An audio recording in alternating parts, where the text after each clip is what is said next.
Recording in progress. Buenos días a todos. El Instituto Guatemalteco de Servicios Sociales se complace en darles la bienvenida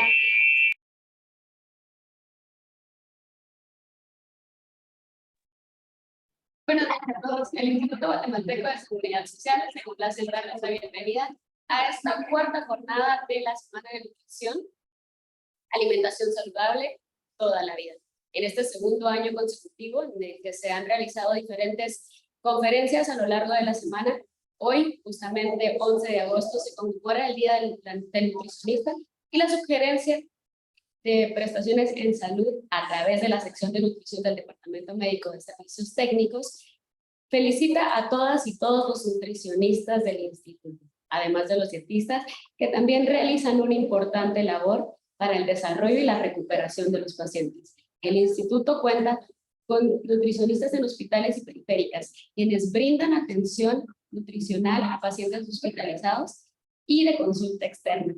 Todo este trabajo también tiene dietistas que realizan una importante labor e importantes funciones dentro de las unidades hospitalarias, como la supervisión de la elaboración de alimentación y dietas terapéuticas a los pacientes, la elaboración de fórmulas enterales y pediátricas, entre muchas más funciones. El instituto además cuenta con médicos nutriólogos que también realizan función de atención nutricional. Muchas gracias a todos por su entrega, su dedicación que día a día realizan para la recuperación de la salud de los el Instituto Guatemalteco de Seguridad Social. Les agradece y les manda muchas felicitaciones por esto. Hoy tocamos el tema de nutrición en obesidad y síndrome metabólico. Esto de la mano de un especialista con un gran recorrido profesional y académico. Estamos hablando justamente de la licenciada Ana Leticia Pérez. Ella es licenciada en nutrición, egresada de la Universidad de San Carlos de Guatemala. También cuenta con un diplomado en cuidado de adulto mayor, con énfasis en Alzheimer, esto de la Universidad Galileo. Además, tiene posgrados en especialización de gerencia y dietética institucional de la Universidad de San Carlos también, y ha trabajado para el Centro para el Adulto Mayor, Años Dorados en San Lucas, Zacatepec. Actualmente, ella está en una clínica de atención y asesoría de alimentación y nutrición, y es nutricionista clínica del consultorio de Antigua Guatemala. Sin más preámbulo, y antes de cederle el micrófono, quiero invitarlos también a que se sientan libres de poner todas sus preguntas en nuestro chat para que al final de esta conferencia la licenciada pueda dilucidar nuestras dudas. Demos la bienvenida entonces a la licenciada Ana Leticia Pérez Pineda. Muy buenos días. Como ya me presentaron, mi nombre es Ana Leticia Pérez Pineda. Trabajo en el consultorio de Antigua Guatemala en la unidad de hemodiálisis, viendo a los pacientes renales. Me encargo de ver o monitorear lo que es su peso seco, entre otras diversas actividades que solicitan por parte del consultorio de Antigua Guatemala. Veo parte de la consulta externa, paciente pediátrico, paciente adulto mayor y el servicio de alimentación del consultorio de Antigua Guatemala. El día de hoy les traigo el tema de nutrición en obesidad y síndrome metabólico, enfatizado en el paciente renal.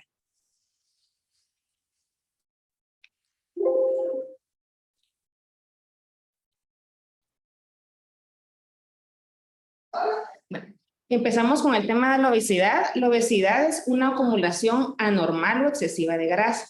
Esta puede ser perjudicial para la salud. Para poder determinar si una persona tiene obesidad, utilizamos el índice de masa corporal, el cual debe ser arriba o igual de 30, y para darnos el resultado de obesidad mórbida tiene que ser arriba o igual de 40 kilos por metro al cuadrado. Para determinar el índice de masa corporal utilizamos el dato de peso y talla, pero también podemos utilizar lo que es la circunferencia de cintura, que es un dato más exacto, al igual que el porcentaje de grasa. Este se puede determinar por medio de pliegues cutáneos o por medio de bioimpedancia, preferiblemente la bioimpedancia multifrecuencia. La obesidad tiende a ser una enfermedad crónica. Además del tejido adiposo que tiende a hacer un exceso, puede traernos consecuencias para la salud. Por ejemplo, es un alto índice de morbilidad y nos puede dar una alta tasa de mortalidad. La obesidad es un desencadenante para lo que es el síndrome metabólico, lo cual les voy a comentar más adelante, y también para enfermedades cardiovasculares. Estos datos que les presento a continuación son de la OMS. Aproximadamente en el año 2016 son estos datos. Más de 1.900 millones de adultos de 18 o más años tenían sobrepeso, de los cuales más de 650 millones eran obesos. En ese mismo año, el 39% de los adultos de 18 o más años, un 39% para hombres y un 40% para mujeres tenían sobrepeso. En general, en ese año, alrededor del 13% de la población adulta mundial, un 11% hombres y un 15% de mujeres eran obesos. Y un dato muy importante, entre el año 1975 y 2016, la prevalencia mundial de la obesidad se ha casi triplicado. Las causas del sobrepeso, obesidad, principalmente pues nos causan un desequilibrio energético entre las calorías consumidas y gastadas. Eso quiere decir que tenemos una balanza. Comemos por lo general más de lo que gastamos y lo gastamos realizando actividad física. Aumento en la ingesta de alimentos de alto contenido, principalmente ricos en grasa, pero no dejando a un lado los que son ricos en carbohidratos, porque tanto el exceso de carbohidratos como el exceso de grasas nos causa un sobrepeso, combinado con una vida sedentaria. Como lo que voy a tocar a continuación, el descenso de la actividad física debido a la naturaleza que tenemos cada vez más sedentaria, y si tocamos el tema de la pandemia, pues tenemos mayores restricciones, mayor cantidad de personas en este tiempo para acá, pues han adquirido lo que es el sobrepeso o la obesidad. Bueno, a través de diversos trabajos, digamos, lo que es el trabajo en casa, ya no nos trasladamos a nuestra unidad de trabajo, ya no caminamos, todo eso pues hace que seamos más sedentarios cada vez más. Los nuevos modos de transporte y la creciente urbanización. Las consecuencias del sobrepeso y obesidad, además de que tenemos un índice de masa corporal elevado, que es un factor importante para desencadenar una enfermedad crónica no transmisible, pues tenemos las enfermedades cardiovasculares, principalmente las cardiopatías y los accidentes cerebrovasculares. La diabetes, que es un dato muy importante, trastornos del aparato locomotor, como lo que es la osteoartritis, que es una enfermedad degenerativa de las articulaciones y puede causar discapacidades. Algunos tipos de cáncer, principalmente endometrio, mama, ovarios, próstata, hígado, vesícula biliar, riñones y colon. ¿Cómo puede reducirse el sobrepeso y la obesidad? Limitar la ingesta energética procedente de cantidad de grasa total y de azúcares. Aumentar el consumo de frutas y verduras. La OMS nos indica o nos sugiere de 3 a 5 porciones diarias de frutas y verduras, pero si podemos consumir más, pues no es una limitante. El horario en que estas las consumamos no, digamos, no es una restricción. Eso quiere decir que podemos consumir fruta de noche, no hay ningún problema. Pero eso sí, preferiblemente que sea la fruta en su estado natural, no a través de un jugo envasado, o un jugo de cajita, o un jugo enlatado. También incluimos en este grupo las legumbres, los cereales integrales y los frutos secos. Realizar actividad física, según la OMS, por lo menos 150 minutos semanales. Eso es para mantener nuestro peso. Si ya queremos disminuir de peso, pues tiene que ser de una forma individualizada y combinar ejercicio aeróbico como anaeróbico. Y el tiempo va a ser determinante, arriba de 45 minutos. La prevención del sobrepeso y obesidad debería de iniciar, bueno, no solo en la niñez, sino desde que la mamá está en su periodo de gestación o embarazo. Ella no debe de comer por 2 personas o 3 personas si la persona está embarazada de gemelos, ¿verdad? Sino que debe aumentar su hidratación y el tipo de alimentación, como les mencioné, no es el doble. Entonces, si la mamá se alimenta de una forma sana, va a tener un hijo sano, ¿verdad? Un bebé que nace con un peso adecuado al nacer. Y debe de cuidar otros aspectos como el problema, la situación de su ingesta de azúcar, el controlar su presión para evitar problemas más adelante. Ya cuando el bebé pues ya nace, ya es un niño, hay que cuidar mucho su alimentación. Les muestro una pirámide. Todos los días es importante que el niño se mantenga activo. Por la situación de la pandemia, los niños estuvieron mucho tiempo encerrados en casa, no tenían la oportunidad de salir a jugar pelota, a utilizar bicicleta o salir a los parques. Entonces, ¿qué causa el sedentarismo? que un niño esté ansioso, ¿verdad? Entonces, la ansiedad no los va a ellos provocar o los va a orientar, ¿verdad? A que coman frutas, a que coman verduras, sino que golosinas, que galletas. Y si se recuerdan que antes había un toque de queda, ¿qué hacían la mayoría de niños? Antes de las 4 salían a la tienda, los mandaban a la tienda y ¿qué compraban? Golosinas, galletas, gaseosas, jugos de cajita, a ver quién salía de último y quién no lo agarraba a la policía, si lo quieren ver así, ¿verdad? Pero es importante, ya que no nos encontramos en esos días, ¿verdad? Tratar de que el niño se mantenga activo y que su lonchera o su alimentación sea saludable. Ayudarlo, bueno, el niño debería de ayudar en las tareas cotidianas de la casa, ¿verdad? Ahí, digamos, depende de la edad que tengan, pueden realizar diferentes actividades, empezando a doblar la ropa, a ayudarle a la mamá con las cosas, ya cuando pueden tener contacto con una estufa, que puedan cocinar un huevito. Es mejor que le enseñen a cocinar un huevito y no que les enseñen a agarrar el teléfono y pedir comida a algún restaurante de comida rápida, por no decir nombres, ¿verdad? Y, bueno, ya cuando los niños pues van creciendo conforme su edad, ya pueden dedicarse a otro tipo de actividades, ya los tienen en algún deporte, pueden caminar por más tiempo sin ir lejos, en vez de, digamos, tienen algún supermercado cerca, tratar de que si los van a dejar en carro o utilizan otro tipo de transporte, tratar de quedarse algunas cuadras antes para poder caminar. Entonces, un niño es el reflejo de lo que hacen sus padres. Si los padres no se ejercitan, no caminan, el niño tampoco va a querer, ¿verdad? Entonces, desde casa empieza ese tipo de educación. Ya en los adultos, pues ya es motivación propia, ya no tenemos que depender de que alguien nos diga tienes que hacer ejercicio para estar sano, ya depende de uno, ya es una motivación intrínseca, se podría decir. Entonces, las actividades van a variar, depende cuál sea nuestra meta, si solo queremos mantener un peso, si queremos aumentar masa muscular, que sería lo recomendable. No les sugiero que solo hagan ejercicio aeróbico, porque es importante tener una buena cantidad o una buena masa muscular para poder ayudarnos a un descenso de peso. Entonces, combinar ejercicio cardiovascular o aeróbico con ejercicio de fuerza, como son las pesas. Y también tener una adecuada suplementación.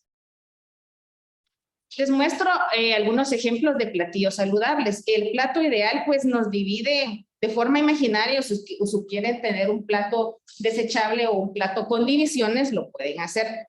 Tenemos los principales grupos de alimentos. En los platitos yo les muestro ahí el grupo de proteína, que puede ser pollo, puede ser el atún, puede ser la carne, puede ser una mezcla vegetal, no precisamente una proteína de origen animal, puede ser la unión de una leguminosa con una harina, ya sea frijoles con arroz, frijoles con tortilla, frijoles con pan o frijoles con plátano, combinado con una porción de vegetales. Y si consumieron proteína de origen animal, pues van a ir acompañados de una porción de harina o de un cereal, como puede ser el arroz, puede ser el pan, pueden ser los fideos, o puede ser la papa, puede ser la yuca, ¿verdad? Entonces, de esa forma, pues vamos a tener de una forma balanceada y proporcionada nuestra alimentación. Aquí tenemos otro ejemplo de platillos para poder tener una alimentación que tampoco que sea monótona o que nos cause aburrimiento preparar nuestros alimentos. Y si en dado caso, pues, compramos nuestros alimentos, tratar de pedir las opciones de que le pongan más verdura, que le reduzcan la cantidad de harinas, si en dado caso van a comer algún carbohidrato de acompañamiento, como lo es la tortilla o lo es. Tenemos otro ejemplo de platillos y preparaciones, preferiblemente que sean cocidas, al vapor, limitar la ingesta de alimentos empanizados, o si van a realizar algún empanizado, que trate de llevar la menor cantidad de grasa posible. El hecho de que debamos reducir nuestra ingesta de grasa no quiere decir que esta va a ser nula, porque si no ingerimos grasas, pues no tenemos absorción de vitaminas liposolubles, como es la vitamina A, D, E y K. Si prefieren utilizar, en relación a las grasas, es preferible que utilicen aceites, que es una grasa en estado líquido, ¿verdad? Que son grasas insaturadas, a una grasa saturada, que es en estado sólido. El tratamiento nutricional de la obesidad enfocado en el paciente con enfermedad renal crónica. Tenemos pacientes con tratamiento sustitutivo, lo que es la hemodiálisis. Ellos asisten 3 veces a su tratamiento. Tenemos alrededor de 100 pacientes en la unidad. Es importante que se realicen este tratamiento para poder sobrevivir. Los pacientes con enfermedad renal crónica presentan una prevalencia de malnutrición calórico-proteica. Es decir, que se ve una alteración en el compartimiento de sus grasas y de su proteína. Para poder alcanzar una buena ingesta calórica proteica y mantener un adecuado estado nutricional, es necesario realizar una valoración ideal. Esto quiere decir que de los 100 pacientes que hay en una unidad, yo no le puedo dar una indicación exactamente igual a los 100. Ellos son, digamos, tienen orientaciones diversas. ¿Por qué? Hay algunos que están en bajo peso, hay algunos con desnutrición leve, hay otros en estado nutricional normal, hay otros que se encuentran en sobrepeso y otros en obesidad, ¿verdad? Entonces, lo importante es que tengan su distribución de macronutrientes y micronutrientes acorde a cómo está cada uno, ¿verdad? Hay algunos que necesitan mayor ingesta proteica que otros, hay otros que necesitan otro tipo de limitaciones. ¿Por qué? Dentro de los pacientes renales tenemos pacientes hipertensos y tenemos pacientes diabéticos, y hay pacientes que tienen las dos patologías, ¿verdad? Además de ser diabéticos, son hipertensos. Y si además presentan el estado nutricional ya enfocado en la obesidad, pues tenemos que tener una mejor ingesta nutricional para que se eviten algunas complicaciones como son las enfermedades cardíacas. También tenemos, para que haya una valoración nutricional adecuada, tenemos indicadores nutricionales, que es lo que utilizamos las nutricionistas para evaluar a un paciente. Indicadores antropométricos, indicadores dietéticos, bioquímicos, clínicos y socioeconómicos. Dentro de los antropométricos utilizamos, en la enfermedad renal crónica se utiliza lo que es el peso seco, que es el peso en el que el paciente se va a sentir estable, sin problemas de hipotensión, que es decir, baja presión, sin problemas de calambre, que puedan desplazarse de una forma tranquila, sin necesidad de un mareo o de un desmayo. Es decir, que estos pacientes al pararse en una báscula hoy en la mañana van a tener un diferente peso al pesarse en la tarde, al pesarse el día de mañana, en la mañana, o el día de mañana en la tarde. ¿Por qué? Porque ellos ingieren alimentos, ingieren bebidas, sin embargo su función renal depende de una máquina que les va a hacer un tratamiento, y por eso ellos tienen diferentes cantidades de líquidos o de alimentos, o la cantidad de alimentos que ellos deben de comer para no sobrepasarse o no tener una sobrecarga hídrica. Se toman pliegues cutáneos, en especial el tríceps, para ver, es un indicador para ver si un paciente tiene cierto grado de pérdida de masa proteica o un exceso de masa grasa. La circunferencia de media de brazo va de la mano de esta medida.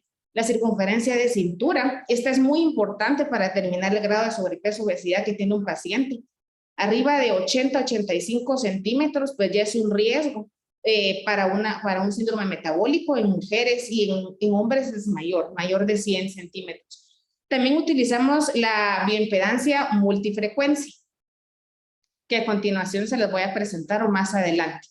Aquí tenemos el ejemplo de índice de cintura-cadera. En hombres, pues arriba de 95-102, pues ya es un riesgo elevado, y arriba de 102, pues muy elevado. En mujeres de 85-88 es un riesgo elevado, y arriba de 88 es un riesgo muy elevado. También dentro del tratamiento nutricional del paciente con obesidad y renal, o independientemente si tiene obesidad o no, utilizamos una guía de control alimentario. Aquí pues todos los días qué alimentos deben de comer. Por ejemplo, frutas, cuántas porciones, de verduras, cuántas porciones, de cereales, cuántas porciones. Y claro, ellos tienen ciertas restricciones por los niveles de electrolitos, como lo que es el sodio, el potasio, el fósforo, y también como productos de desecho, como es la creatinina y el ácido úrico. 3 veces por semana, pues se sugiere la ingesta de leguminosas, que son, sin ir lejos, los frijoles, la soya, las lentejas, los garbanzos, los huevos, que es proteína de origen animal, al igual que los lácteos, preferiblemente de baja grasa. Y 4 veces por semana, pues en algunas ocasiones, depende cómo esté el paciente, ya son las carnes, ¿verdad? Preferiblemente bajas en grasas, en la piel, y la preparación pues va a ser muy importante. Y hasta abajo pues hay un cuadrito en el cual se le distribuye a ellos qué días de la semana pueden comer los alimentos, y si hay alguno que no lo ingieren en un día, no quiere decir que se van a reponer al siguiente, ¿verdad? Porque todo eso puede afectar ciertos minerales o productos de desecho en su organismo. Dentro de los indicadores bioquímicos tenemos los laboratorios, sin ir lejos. La albúmina es un indicador para desnutrición o para alguna sobrecarga hídrica. Tenemos la creatinina. En el caso de ellos no queremos ver si la creatinina mucho más baja mejor. Ahí sí no. Eso quiere decir que si mientras más baja esté, su ingesta proteica puede ser la no necesaria. Y tampoco la más alta es la más sana, porque hay productos que nos suben la creatinina y no son muy adecuados. Por ejemplo, la comida rápida, las gaseosas, los productos que tienen mucho producto con fosfatos, todos los enlatados, todos los envasados, tanto en bebidas como en alimentos, pueden perjudicar la creatinina. El ácido úrico, el perfil de lípidos, colesterol, triglicéridos, colesterol HDL, LDL, la hemoglobina y la hemoglobina glucosilada. Indicadores dietéticos, tenemos el recordatorio de 24 horas. En esta herramienta pues vemos cómo el paciente se alimenta un día anterior. Y esperamos que el paciente pues sea lo más sincero posible para poderle dar una mejor orientación. Se utiliza diario de registro. Digamos, el paciente puede desencadenar prurito, pica o algún tipo de alergia. Se le solicita a él que lleve un diario de registro y que vaya anotando todos los alimentos que consume para poder ver qué alimento puede estar ocasionando esa alergia. Y la frecuencia de consumo para saber cuántas veces a la semana consumen cierto tipo de alimento. Las recomendaciones nutricionales en este tipo de pacientes, pues tenemos la ingesta calórica de 35 kilocalorías por kilogramo al día. La ingesta proteica es muy importante. No debe de ser como la población normal, que es de 0.8 a 1 gramo por kilo. Esto quiere decir que es sin suplementación. En un paciente renal debe de ser de 1.2 a 1.4 gramos por kilo. Preferencia de proteína de origen vegetal, ya que no tenemos tanto valor de fósforo en este sentido y se puede realizar el proceso de remojo para disminuir un poco la cantidad de fósforo. Evitar los embutidos por el fósforo inorgánico, ya que son aditivos que tienen este tipo de alimentos y no solo los embutidos, también las gaseosas como un tipo de preservante. ¿Y por qué ellos necesitan más ingesta proteica? Porque el tratamiento de diálisis o hemodiálisis es muy desgastante. Entonces, además de causar un tipo de depuración, también hay un desgaste de masa muscular, el cual ellos deben de reponer con su ingesta alimentaria y preferiblemente, que sería lo excelente, que hicieran actividad física. Además de suplementación, si se da el caso. Carbohidratos complejos, tenemos las harinas integrales, claro, si el nivel de ácido úrico no está elevado, porque los productos integrales tienden a elevar. Grasas saludables, evitando las saturadas y las trans. Eso quiere decir evitar cualquier tipo, en la medida de lo posible, pastelitos, helados, cualquier producto empacado que nos pueda causar un cierto grado de perjudicio para la salud. Frutas y verduras, diariamente una porción de cada una, con contenido bajo o moderado de potasio. Se les da una guía y ellos ya tienen conocimiento que frutas pueden comer todos los días, qué verduras pueden comer todos los días, cuáles 2 o 3 veces por semana y cuáles es preferible que ellos eviten. Por el potasio. Limitar la ingesta de azúcares, limitar la ingesta de líquidos. Eso quiere decir si un paciente no tiene la capacidad o la micción, que es el orinar, ¿verdad? Lo recomendable son 750 ml, o sea, 3 vasos diarios de líquido. No solo es agua pura, también equivale al té, al café, al agua que ellos van a consumir para tomar sus medicamentos, si van a tomar sopa. Entonces, es muy restrictiva el tipo de alimentación, más que todo bebidas en este tipo de pacientes. El proceso de remojo de leguminosas para disminuir la cantidad de fósforo y de potasio. El remojo es, sin ir lejos, pues se pueden dejar 12 horas los frijoles en agua, puede ser de 6 p.m. a 6 a.m. o al revés. Se quita esa agua, se vuelve a colocar el remojo, ese es el remojo simple. Se ponen a cocer y esta agua, pues ya el frijol cocido, pues no se consume, se puede escurrir. Claro, el sabor del frijol va a variar de una forma, digamos, clara, pero se puede agregar un poquito de aceite para ir dándole un poquito de sabor. Ya si es doble remojo, pues prácticamente solo estaríamos comiendo proteína y un poco diluido, ralito. Aquí tenemos el aparato que se utiliza para la bioimpedancia multifrecuencia en la unidad de hemodiálisis del ICS, ¿verdad? Tenemos, es algo similar a realizarle un electrocardiograma a un paciente. Se le colocan electrodos, ya sea desechables o pinzas, y se colocan digamos, en sus extremidades tanto inferiores como superiores. Es importante que el paciente previamente a esto pues se haya pesado el resultado de este estudio va a variar si un paciente se evalúa antes del tratamiento o se evalúa al salir del tratamiento. También varía si el paciente acaba de comer, o acaba de correr, o acaba de realizar actividad física, o acaba de ir al baño, ¿verdad? Es un ejemplo. Entonces, el paciente se quita sus calcetines o sus calcetas, no debe tener nada metálico en el cuerpo, a excepción del zipper de su ropa, ¿verdad? Pero si tiene reloj, si tiene cadenas, si tiene anillos, si tiene fichas, cincho, es importante que se lo retire para que no nos dé un dato erróneo o que haya una interferencia. El estudio tarda de 35 a 45 segundos y nos da un dato aproximadamente exacto de cómo están los líquidos, tanto extracelular como corporal total, el porcentaje de grasa, el porcentaje de masa magra segmentado, tanto en torso como en brazos y piernas. Y también nos da el dato de grasa visceral. Para que nos dé el dato de grasa visceral es importante previamente tomarle la medida de circunferencia de cintura al paciente y pues nos da un estudio al final cómo está el paciente, ¿verdad? Entonces, si un paciente no es renal, porque también se puede utilizar en pacientes que no son renales, nos puede dar o lo puede prevenir que el paciente padezca de diabetes o de síndrome metabólico. La grasa visceral es un factor muy determinante en este tipo de casos. Aquí hay una mejor visión de cómo se puede observar el equipo.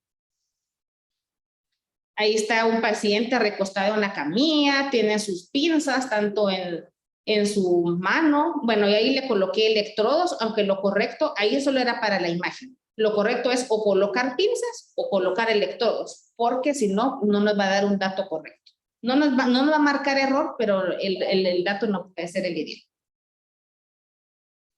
Tenemos una imagen, la paciente pues ella tiene mucha dificultad para subirse a la camilla, tiene problemas de columna, entonces a ella se prefiere evaluar antes de su tratamiento, o sea, ella no ha sido conectada a su tratamiento de hemodiálisis, primero se evalúa para poder determinar el dato de peso seco y para poder saber la cantidad de líquidos que hay en su cuerpo para evitar una hipotensión, calambres o que se vaya con líquido adicional o líquido más del necesario.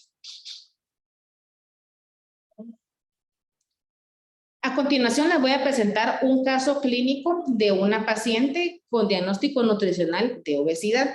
Es importante que les comente que la paciente fue evaluada después de su tratamiento de hemodiálisis. Paciente, son 54 años, problemas de presión alta, hipotiroidismo, obesidad tipo 2. Acorde al recordatorio de 24 horas, su ingesta de carbohidratos es mayor del 50 al 60%. Su ingesta de proteínas es menor del 12%, quiere decir que es baja. Y su ingesta de grasas es mayor del 25%. Acorde a los laboratorios, tenemos el valor de hemoglobina 9.3, tenemos cierto grado de anemia, tenemos glucosa en 95.8, la creatinina en 10.7, nitrógeno de urea en 52.1, claro, antes del tratamiento de hemodiálisis, ya después del tratamiento de hemodiálisis en 12 y en un valor normal. Ácido úrico en 9.7, quiere decir que está elevado. Albúmina en 4.0, proteínas totales 6.7, eso quiere decir que a pesar de que no tiene una ingesta de proteína adecuada, pues no está en un grado de desnutrición. Colesterol total 158, colesterol HDL 49, LDL en 66.9, triglicéridos en 190, entonces ya tenemos otro riesgo ahí. Potasio 5.60, está un poquito alto, el límite 5.10, sodio en 140, fósforo en 2.2, aquí está bajo, ¿verdad? Por lo mismo que tiene una ingesta proteica baja, lo mínimo es 2.5 y lo máximo es 4.5. El hecho de que un paciente tenga arriba de 4.5 no quiere decir que tiene una ingesta proteica súper elevada, sino que puede consumir alimentos o bebidas que lo elevan fácilmente, repitiendo como son las gasosas. El calcio en 8.6. Acorde a las medidas antropométricas, tenemos un CMB de 25.8, eso equivale al 111.3%, que es la medida que se les toma en su brazo. Eso quiere decir que tenemos grasa en exceso. Lo confirmamos con el dato de porcentaje de grasa, que está en 51.5, acorde a bioimpedancia multifrecuencia, y circunferencia de cintura en 107 centímetros. Entonces, ahí tenemos 3 ejemplos claros. Y como les mencionaba al principio, fue una evaluación después del tratamiento de hemodiálisis. Eso quiere decir que si se hace antes, todos esos resultados van a ser diferentes, a excepción de los laboratorios. Aquí tenemos los resultados que nos brinda el equipo, ¿verdad? Nos da un cierto grado de obesidad. La grasa visceral, 4.1 kilos, litros o kilos es la misma dimensional, circunferencia de cintura en metros, ¿verdad? Entonces tenemos un riesgo alto. La paciente no es diabética, sin embargo, no quiere decir que la vaya a desencadenar en algún momento, pero puede desencadenar alguna enfermedad cardíaca. El cuadro de composición corporal nos indica que hay una obesidad sarcopénica creciente. Eso quiere decir que tenemos baja masa muscular. Y la masa grasa, pues, está alta. Equivale al 51.5%, lo que son 38.5 kilos. La masa magra es lo que no representa la grasa. Quiere decir, tenemos agua, tenemos hueso, tenemos músculo. Está en lo normal. Normal, pero porque tenemos las tres cosas que yo les mencioné anteriormente, no solo se basa en la masa muscular. En el otro cuadrito tenemos ya la distribución segmentada, tanto en brazos como en piernas. Pueden observar que hay un brazo con más volumen que el otro porque en ese brazo tiene su fístula, ¿verdad? Y el cuerpo completo. La fístula es el por medio del cual al paciente, es su vía de acceso vascular. Puede ser tanto fístula como catéter. En el caso de la fístula, pues nos grafica de esa forma que hay un mayor volumen en su brazo derecho. Por ende, no se toma la medida de circunferencia media de brazo en ese brazo, sino que en el brazo izquierdo. El análisis VIVA, que es para ver la cantidad de agua o líquidos que hay en su cuerpo, nos indica un porcentaje de agua creciente. Eso no quiere decir que hay que bajar de peso a la paciente, sino que el equipo nos grafica el porcentaje de agua también similar a la pérdida de masa muscular. Eso quiere decir que si un paciente pierde o está en grado de desnutrición, nos va a dar un porcentaje de agua creciente o nos puede dar masa de somatocitos decreciente, que los somatocitos lo relaciona a la masa muscular. En el otro cuadrito tenemos el agua corporal total, que equivale al 36.4%. Eso quiere decir que está bajo, pero porque su porcentaje de grasa está alto. Sin embargo, la paciente salió tranquila, no salió hipotensa, no salió con calambres, no salió desmayada, podía caminar por ella sin necesidad de apoyo. Y el líquido extracelular es el que utilizamos para ver el grado de edema que puede tener un paciente. Si está bajo, puede tener calambres; si está alto, puede tener edema; si está dentro de lo normal, que es lo verde, eso va a variar si un paciente se le baja de peso o se le sube de peso, porque esta herramienta la utilizamos para el cálculo del peso seco. Va variando si el paciente es hipotenso o si es hipertenso. Y el ángulo de fase es para determinar la calidad de vida o la calidad celular que tiene un paciente. Mientras más alto esté, va a ser mejor, o si se mantiene dentro del percentil del 5 al 95, va a estar bien. Como la paciente fue evaluada al salir del tratamiento, se mantiene en el percentil 50. En ella puede variar de 5.5 a 7.5 aproximadamente. Si ella hubiera salido abajo del percentil 5, probablemente tuviera una sobrecarga hídrica, o arriba del 95, cierto grado de deshidratación. Entonces quiere decir que su peso seco, estamos en el dato correcto, que el peso con el que ella salió al final del tratamiento. Muy bien, pasamos al área del síndrome metabólico. El síndrome metabólico podemos ver en las imágenes. Tenemos grasa intraabdominal, ¿verdad?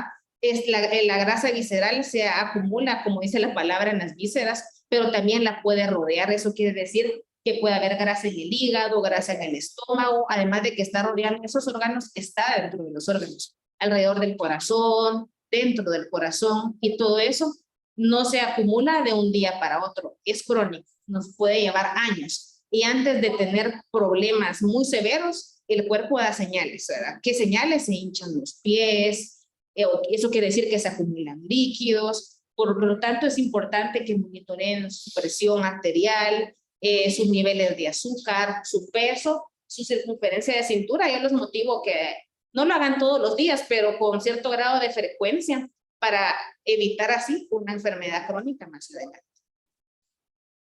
El síndrome metabólico es un conjunto de factores de riesgo cardiovascular y aquí pueden intervenir diversas patologías, como principalmente la obesidad, seguida de diabetes mellitus o diabetes tipo 2, seguida de dislipidemias o problemas de colesterol alto, colesterol HDL bajo, triglicéridos altos y colesterol LDL elevado.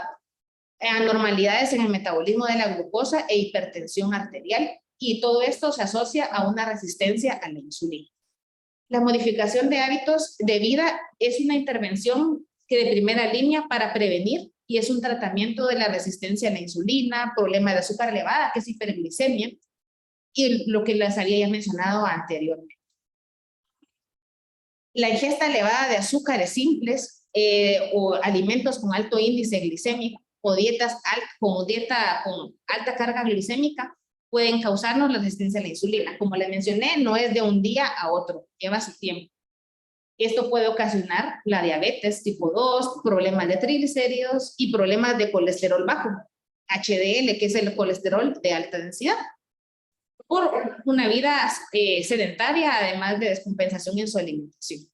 Entonces, lo ideal sería disminuir el contenido de grasas saturadas y grasas trans y favorecer la ingesta de ácidos grasos poliinsaturados o monoinsaturados.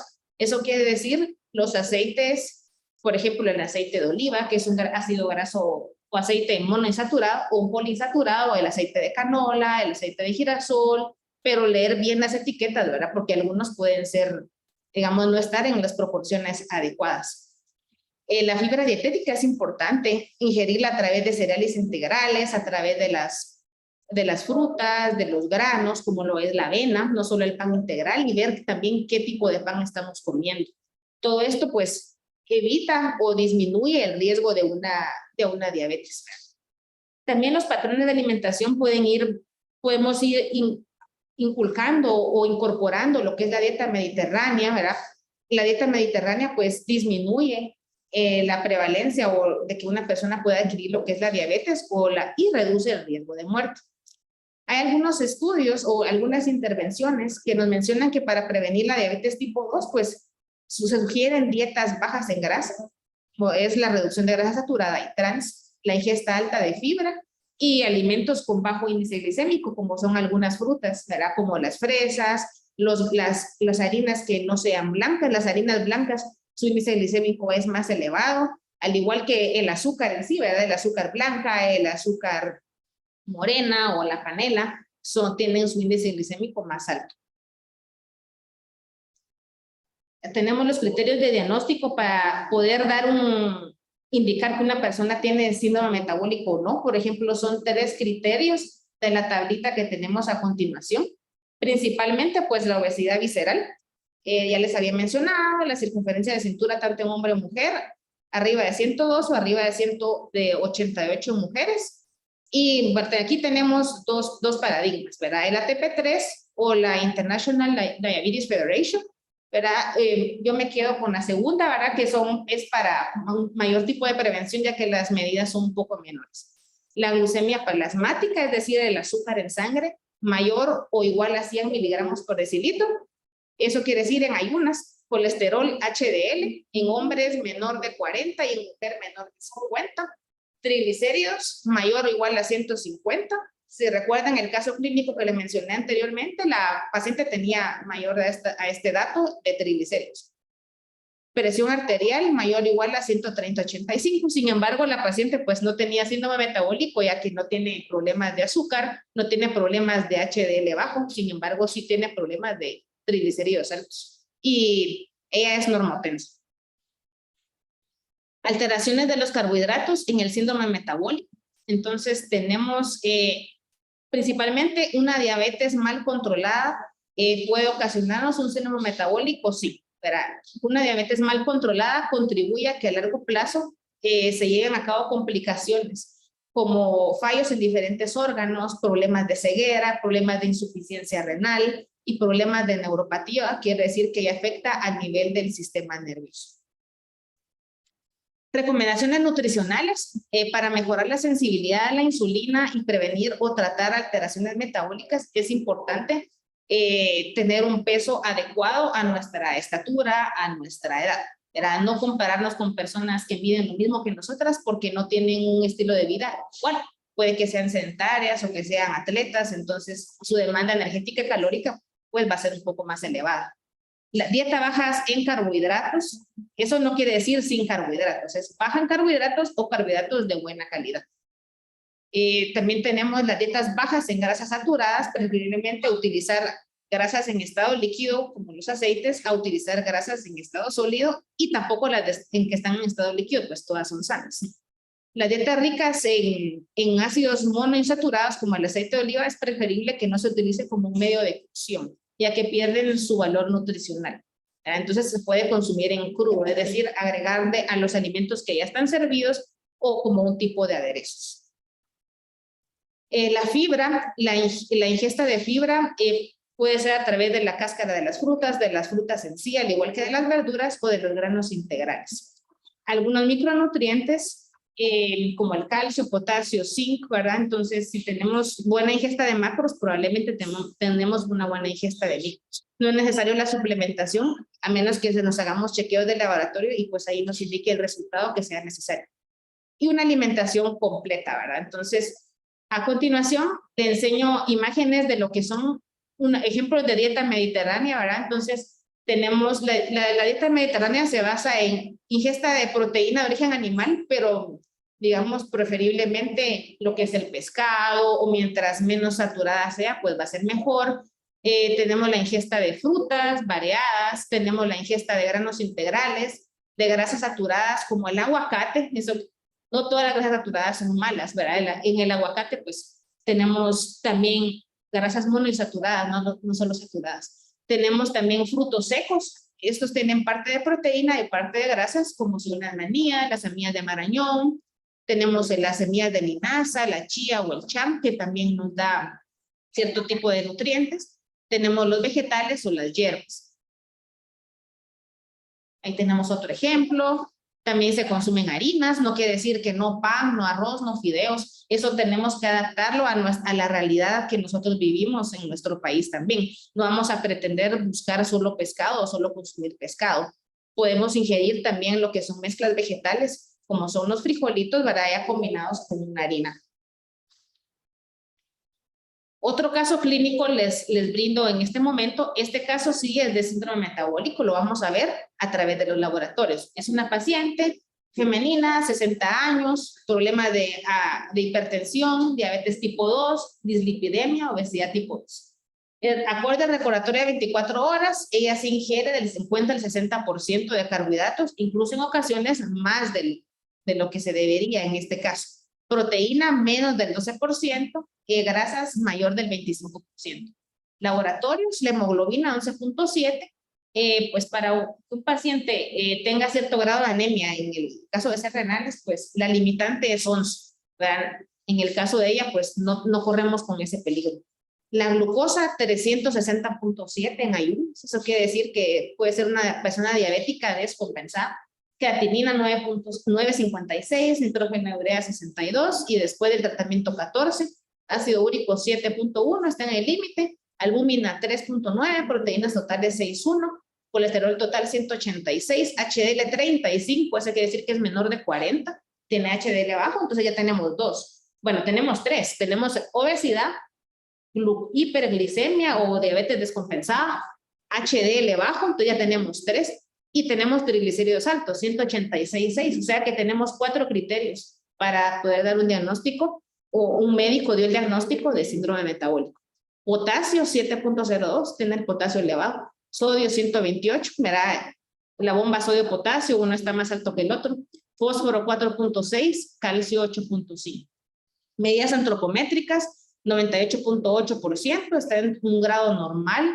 Acorde a esa medida, pues no hay cierto exceso de grasa en esa parte del cuerpo. Sin embargo, el porcentaje de grasa por bioimpedancia multifrecuencia nos da 57%. ¿Sí? Eso quiere decir que es más de la mitad de su cuerpo es grasa, se podría decir. Circunferencia de cintura, 85 centímetros. Tenemos un poco menos reducida la circunferencia que la paciente anterior, sin embargo, ya tiene síndrome metabólico. Aquí tenemos los resultados que nos da el aparato, ¿verdad? Entonces, obesidad, grasa visceral alta, 2.6, la otra paciente pues tenía casi el doble de grasa visceral. Es importante comentarles que la grasa visceral alta puede ser una consecuencia en cualquier paciente diabético que esté descompensado. Y hay pacientes que no son diabéticos que también tienen su grasa visceral alta. Es un riesgo que pueden padecer los pacientes renales también. La masa grasa, tenemos, como les había mencionado, 57.5. El cuadro de composición corporal nos indica obesidad sarcopénica creciente con masa muscular baja. La masa magra, en el caso de ella, sí está baja, o sea, tenemos líquidos bajos, podría ser líquidos bajos, pérdida ósea y pérdida de masa muscular. Como podrán ver, los miembros superiores están en el límite o bajo, sus miembros inferiores están en el límite, igual que en el torso. El análisis VIVA nos da porcentaje de agua creciente, casi del lado de masa de somatocitos decreciente porque ha tenido pérdida de masa muscular. Es importante este detalle, en pacientes diabéticos que están descompensados no solo van a tener su azúcar alto, triglicéridos altos, sino que también tienen pérdida de masa muscular. Y en el caso de agua, pues la paciente al momento de ser evaluada no salió descompensada, no salió con calambres, no salió hipotensa, sin embargo es paciente que maneja porcentaje de agua bajo, el 32.1%, el agua extracelular también la maneja baja, y en el caso de ella pues no había problema para desplazarse. Y así tenía problemas de hipotensión, ahí sí tenía que hacerse una readecuación en su peso. El ángulo de faz, como podrán ver, es totalmente diferente a la persona anterior. Y las dos fueron evaluadas al final del tratamiento. Ella está debajo del percentil 5, probablemente debajo de 5 en el análisis de calidad de vida. ¿Y por qué se da este caso? Si tenemos baja cantidad de agua, no tendría por qué estar ahí, pero es su masa muscular. O sea, además de ser una paciente diabética descompensada, su masa muscular está muy baja. Lo ideal aquí sería suplementación. Suplementación acorde a su patología, tomando en cuenta que es paciente renal, que es paciente diabética, podría ser, no voy a decir marcas, pero un suplemento acorde a que no descompense los electrolitos, como es potasio o fósforo en la paciente. No dar cualquier tipo de suplemento solo porque va a hacer subir de peso al paciente, porque la mayoría de suplementos tienen grasas y azúcares que no son adecuados para el estado nutricional. Aquí el enfoque es aumentar ingesta proteica, sin embargo, vigilar los resultados de laboratorio para tampoco comprometer su fósforo, su potasio o ácido úrico. Recomendaciones generales. Estas recomendaciones no solo son para pacientes renales, son para público en general. Podemos empezar todos con mejorar hábitos alimentarios, incluyendo los 3 grupos de alimentos: proteínas, carbohidratos y grasas. Evitar saltarnos los tiempos de comida para compensar la ingesta elevada en algún momento del día. Enfocarnos en las 8 reglas de oro. Estas reglas de oro nos enfocamos para una prevención de enfermedad renal. Por ejemplo, ejercicio de forma habitual, número 1. Número 2, mantener los niveles normales de glucosa, preferiblemente debajo de 100 a 110 en ayuno, debajo de esta cantidad. Podría ser de 90 a 110. Controlar la presión arterial, preferiblemente que esté debajo de 120-80. Si tenemos antecedentes o algunos de nuestros padres o familiares padecen de presión arterial, pues chequearla. Alimentación sana y peso adecuado, beber abundante agua pura, evitar fumar, reducir el consumo de analgésicos, como lo es acetaminofén, diclofenaco, ibuprofeno, a menos que un médico lo haya prescrito y por el tiempo que lo haya prescrito, no eternamente. Y consultar periódicamente al médico, es decir, hacerse chequeos.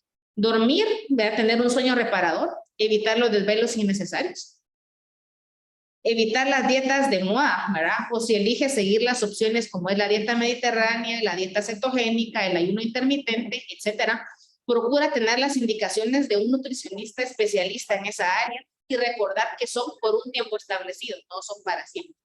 Evitar inhibidores del apetito, o algunas enzimas, bloqueadores de grasas o carbohidratos, evitar los diuréticos, al menos que un médico los haya prescrito por algún tipo de circunstancia, no solo automedicarlos. Solo ingerir bajo supervisión o indicación médica. ¿Por qué? Porque algunos tipos de estas situaciones tienden a disminuir de peso a una persona. Sin embargo, al ingerir diuréticos, la persona va a disminuir cantidad de líquidos, no grasas, no masa muscular, no carbohidratos. La pesa solo es un dato. Para saber en qué realmente bajamos de peso hay que hacer bioimpedancia, tomar pliegues.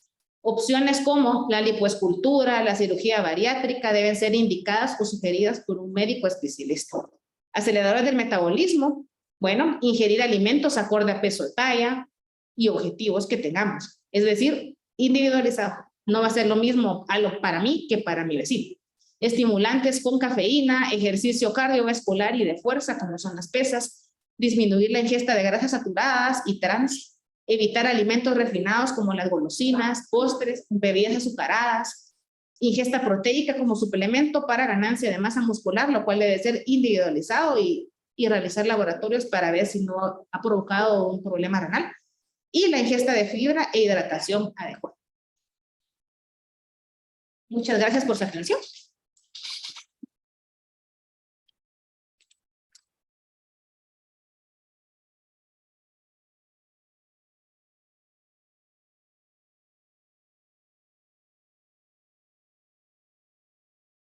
Bueno, pues muchas gracias, licenciada, una interesante plática y muy enriquecedora sobre todo.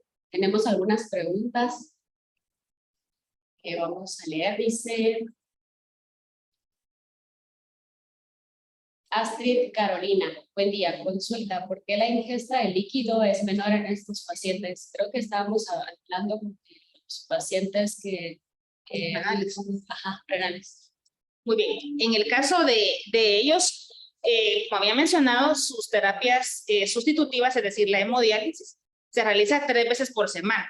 Eso quiere decir que si egresa bien de su tratamiento y sale con el peso, digamos, voy a poner el ejemplo de independientemente si es hombre o mujer, si su peso seco es de 50 kilos, entonces no es que tenga que mantener ese peso por 2 o 3 días, sino que no debe de haber una ganancia más allá de 3 kilos, que es lo recomendable, de 2.5 a 3 kilos, y esta ganancia la va a tener si ingiere la cantidad de agua que se recomienda, porque tomar en cuenta que la persona ingiere alimentos, la persona no va a orinar, entonces todo lo que come, todo lo que ingiere se va a quedar acumulado en su sangre, lista o listo para que se realice el tratamiento de hemodiálisis en su próxima sesión y ahí va a ser depurado. Entonces, si el paciente no se cuida, es un poquito rebelde, ingiere bebidas o come de más, va a tener una sobrecarga de líquidos. Eso quiere decir que puede llegar un paciente a presentarse con 5, 6, 7, hasta 8 kilos al otro tratamiento. Sin embargo, no se les va a programar para que el paciente se vaya con su peso seco porque no hay cuerpo que lo soporte, ¿verdad? Entonces, por eso es que hay esa restricción de líquidos en un paciente renal, ¿verdad? Y claro, en un paciente que está en hemodiálisis. La diálisis es otro tipo de terapia sustitutiva porque aquí ya el paciente se realiza la diálisis de forma diaria, incluso hasta 4 veces por día o 1 vez al día, depende del tipo de diálisis que sea. Pero esto es para hemodiálisis. Okay.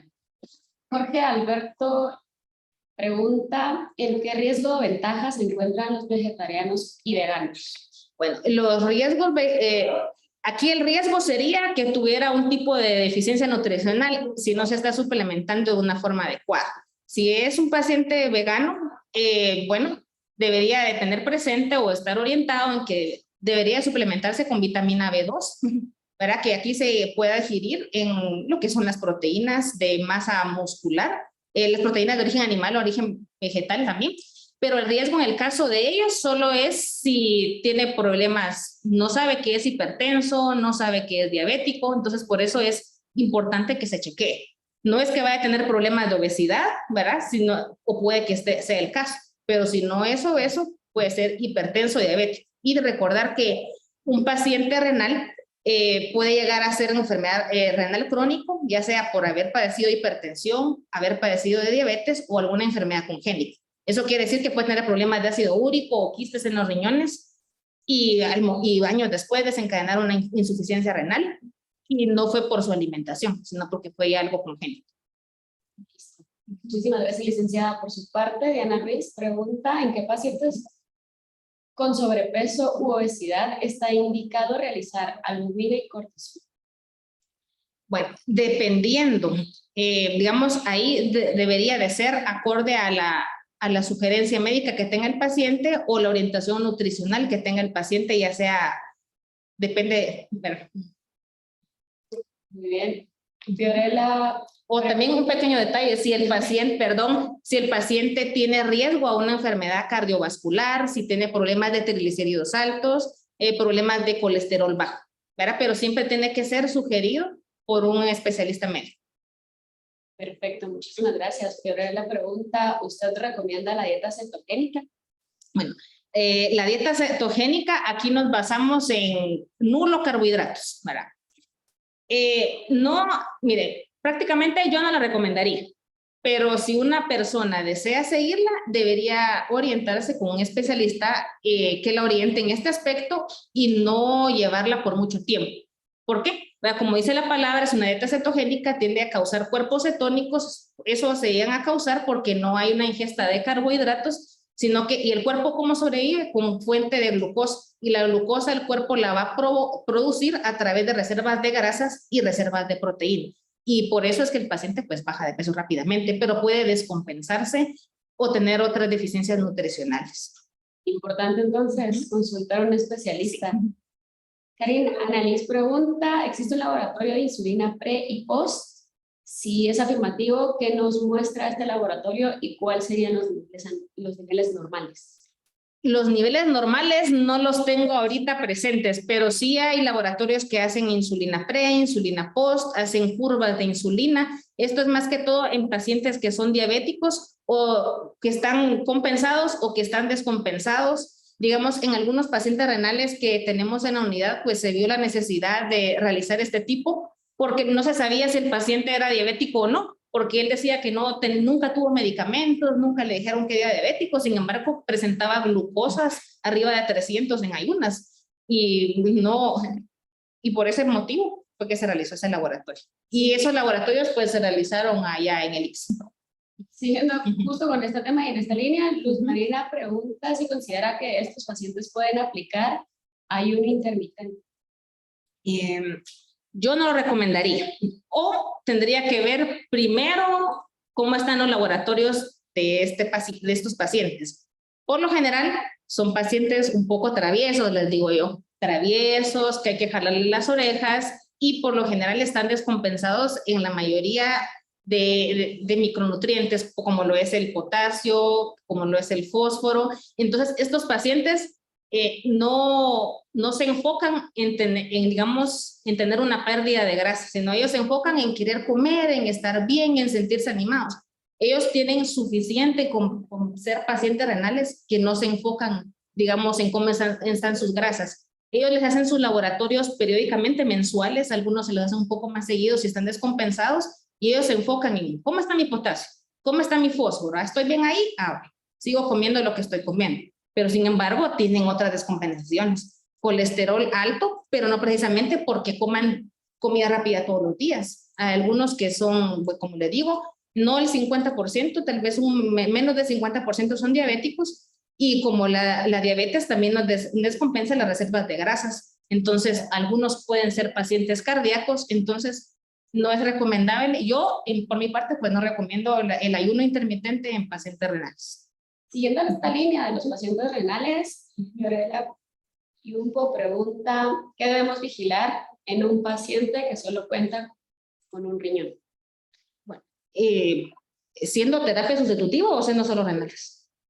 Me imagino que solo renales. Bueno, pues sí, hay pacientes que pueden tener un riñón, ya sea que hayan nacido con un riñón o que hayan sido donadores, entonces tienen que cuidarse como, bueno, yo, por mi parte, les recomendaría cuidarse más que un paciente o que una persona que tiene sus dos riñones, porque en algún momento puede que su riñoncito falle. Si fue donante, puede llegar a fallar, entonces mejor cuidarse. Si nació solo con un riñón, entonces puede que este riñón lamentablemente no conocemos las causas por las cuales una persona puede nacer solo con un riñón, pero entonces sí cuidarlo, porque recordarse que los riñones nos dan vida. Entonces, nada, ni todo el dinero del mundo puede compensar el hecho que tengamos nuestros dos riñones, de hecho, ¿verdad? Entonces, y sí recomendaría que se hidraten bien. Si no hay ningún problema con ese riñón, ya sea que le hicieron un ultrasonido, tienen los laboratorios normales, pues cuidarse, hidratarse, alimentarse lo más sano posible, hacer ejercicio, no automedicarse. El automedicarse con analgésicos o, digamos, ibuprofeno, diclofenaco, puede causar problemas renales, una insuficiencia renal aguda y con el tiempo crónica. Entonces, cuidarse, ¿verdad? En general, cuidarse más de lo normal, diría yo. Aquí hay otro caso de paciente renal. Noema Cruz pregunta, dieta para paciente hiperfiltración renal. Hiperfiltración renal, bueno, es un tipo de terapia sustitutiva similar a la hemodiálisis, ¿verdad? Entonces, ahí no es que sea, como les mencioné anteriormente, no es que haya una dieta para paciente renal. La forma de trabajar de una nutricionista con sus pacientes renales es individualizada, ¿verdad? Es importante mencionarlo. No todas las personas, o ya sea hombres, tienen un tipo de dieta, mujeres otro tipo de dieta, porque no todos tienen presión alta, no todos tienen presión baja. Hay pacientes con presión baja y son renales, ¿verdad? No todos son diabéticos, no todos están en un proceso de desnutrición o pérdida de masa muscular. Entonces, todo debe ser individualizado. Como les mencioné anteriormente, depende, puede ser su ingesta proteica, preferiblemente de origen vegetal, a preferencia de la de origen animal, porque se puede hacer el proceso de remojo. Entonces, ahí se disminuye la cantidad de fósforo y potasio. Sin ingerir productos integrales, si su ácido úrico está normal o bajo, y frutas y verduras, porque son pacientes que, les olvidé mencionar, que son pacientes que pueden en ocasiones tener estreñimiento, porque tienen reducción de líquidos. Entonces, consumir alimentos con mucha fibra, mantenerse activos para evitar el estreñimiento. Cambiar un poquito de tema, licenciada, pero siempre en esto de las dietas o de la alimentación saludable, más bien, Marco Tulio Rustián pregunta, ¿qué dieta sería la correcta para una persona de la tercera edad que es hipertensa y ya no come como debe ser?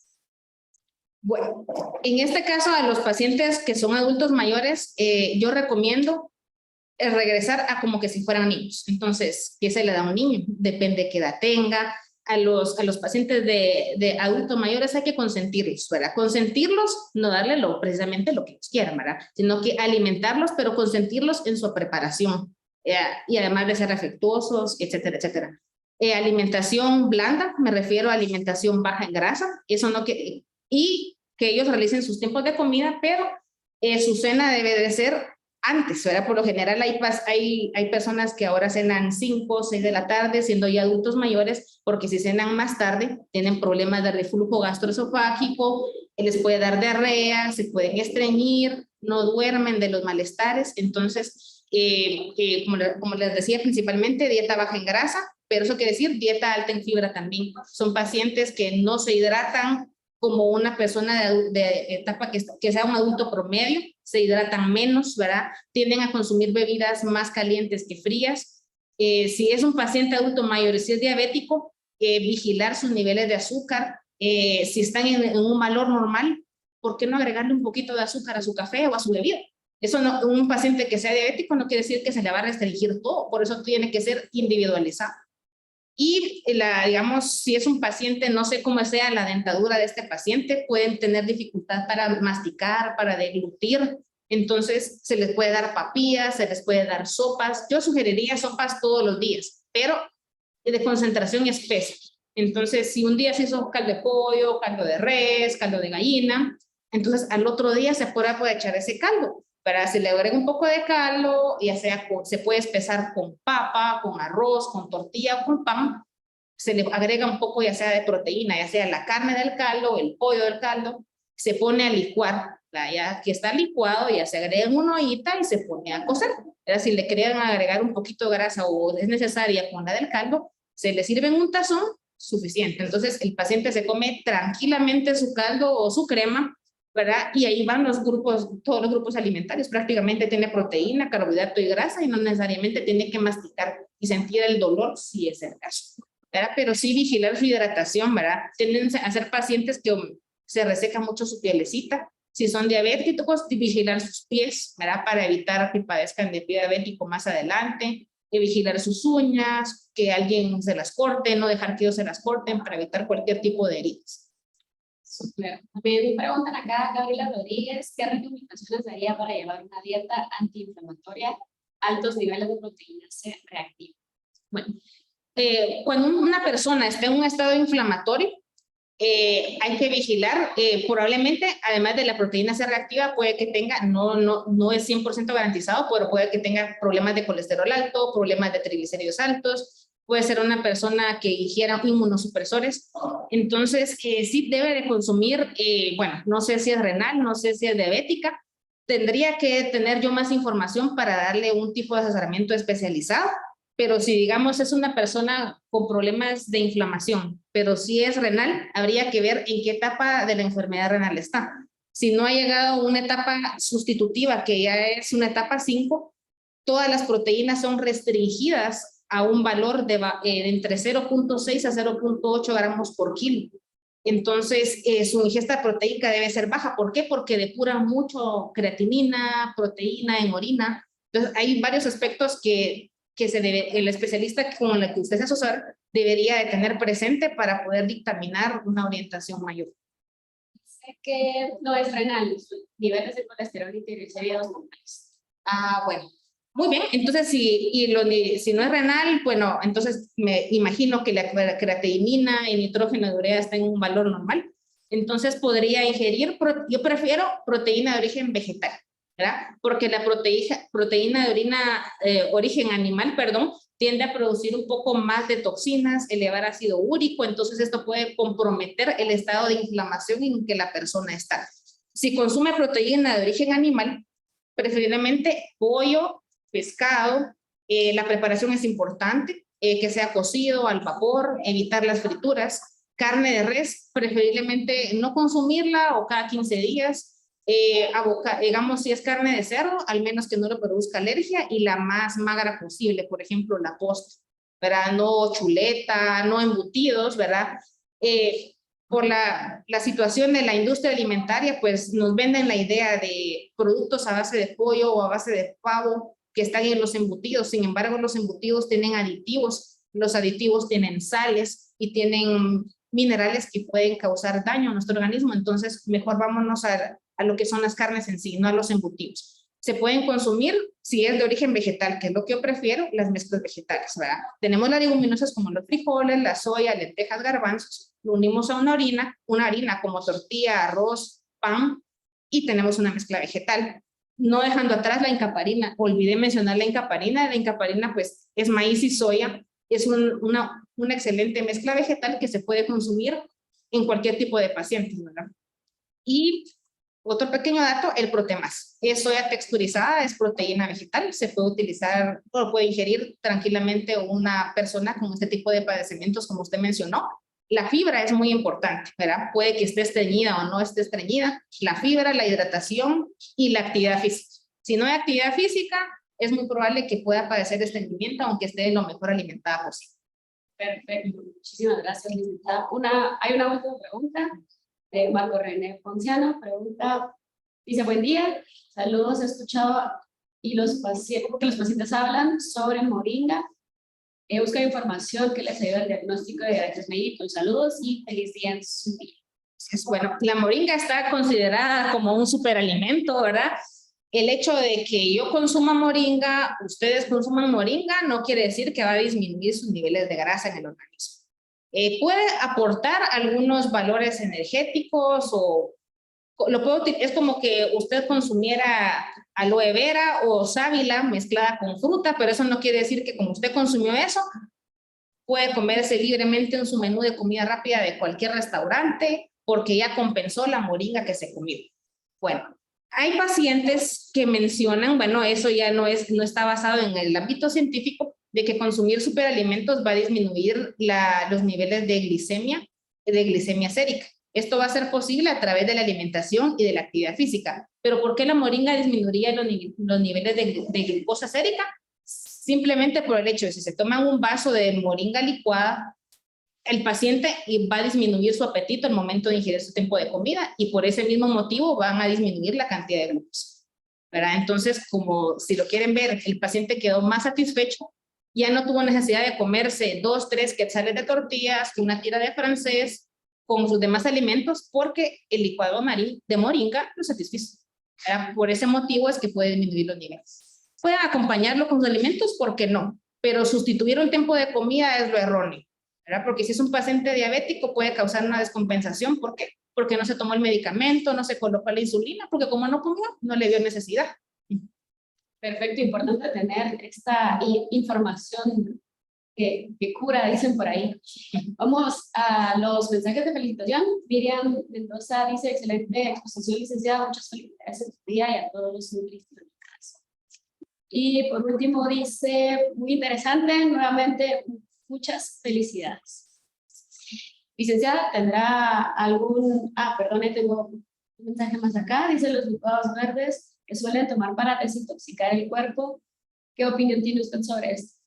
Bueno, los licuados verdes, dietas detox, tenemos órganos que desintoxican nuestro cuerpo, ¿verdad? Como son los riñones, tenemos el hígado, ¿verdad? Entonces hay que cuidar nuestro organismo porque nuestro organismo Dios lo creó de una forma tan sabia que nos puede desintoxicar nuestro cuerpo. Los licuados verdes o los podemos utilizar como fuente de fibra, como fuente de vegetal o si lo combinan como una fruta, pero más allá de eso, no. Tenemos órganos que desintoxican nuestro cuerpo, entonces alimentarnos de una forma adecuada, querer a nuestro cuerpo, hacer ejercicio para poder estar sanamente. Eso que no quiere decir que no los incluya, puede incluirlos, pero cuidar el resto de alimentación o cómo se ingiere o cómo ingiere usted sus alimentos el resto del día. Perfecto, no sé si tendrá un mensaje final antes de terminar. Esos son todos los mensajes de hoy. Si tiene un mensaje final a la audiencia de hoy. Bueno, solo cuídense, ¿verdad? No hay, como está el dicho de vivir hoy porque no sabemos si estamos mañana, pero yo pensaría cuidarnos hoy para tener un mejor día, ¿verdad? No sabemos cuánto tiempo estaremos en esta tierra, pero hay que aprovechar lo más que podamos nuestro tiempo, querernos, ¿verdad? Querer nuestro organismo, querer a nuestros familiares y no olvidarnos principalmente que hay un Dios que todo lo ve. Perfecto, muchísimas gracias, licenciada, como siempre. Un placer tenerla en esta cuarta jornada de la Semana de Nutrición. Felicidades en su día de nuevo, felicidades a todos los nutricionistas y recuerden que estas actividades se realizan para promover actividades que contribuyan a la salud del afiliado y también a la población en general. Por ello, esta Semana de Nutrición, pues ya vamos en el cuarto día. Mañana nos espera el tema de nutrición en enfermedad oncológica con el doctor Werner Andrés Sandoval, que también resolverá todas nuestras dudas y ahondará en este tema tan importante y tan especial en esta Semana de la Nutrición. Nuevamente una felicitación a todos los especialistas y los profesionales que se dedican a la nutrición. Recuerda también que a través de nuestras redes sociales podemos tener más información. Nosotros constantemente posteamos información importante y de igual manera esta y otras conferencias que se han realizado a lo largo de esta semana pues se encuentran en nuestro canal de YouTube. Esto es todo por ahora. Nos esperamos mañana. Que tengan un excelente día.